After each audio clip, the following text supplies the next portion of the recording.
De casa, Claudinha? Oi, eu vim buscar o pedido da Mary Kay. Você tá aí? Claudinha? Claudinha? Oi, gente, tudo bem? Você quer casar com a Claudinha? Ela é a nossa igreja da Mary Kay. Eu tô louca pra saber se chegou no pedido. Ai, meu Deus do céu, cadê ela? Ai, não acredito, deixa o celular em casa. O que é isso? Pink Magazine, isso é Mary Kay?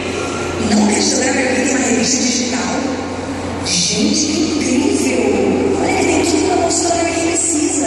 Ó, tem tutoriais e vídeos com dicas maravilhosas, tem os grandes lançamentos, promoções do mês, programas de reconhecimento, tem até vídeos de entrevista com os donos de diretores nacionais. Que incrível, tem coração!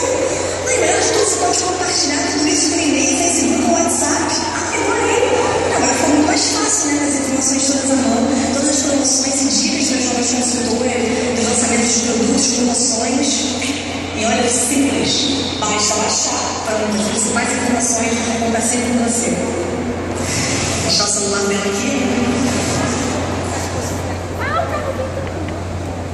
Oi, que caixa é essa? Ai, você tem um pedido?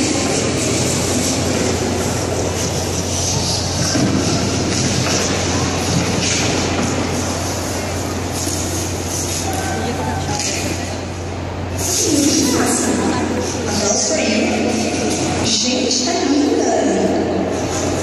Olha só, todo o lifestyle da Mary Kay parece aqui dentro. Mas peraí, todo mundo precisa agora mais esperar chegar a Nicole Soyou, ela chega dentro da caixa de pedido. Que moderno! Tá linda! Chique, vai dar uma revista de celebridades. Olha que Claudinha, chique! Parabéns, Claudinha, super reconhecimento!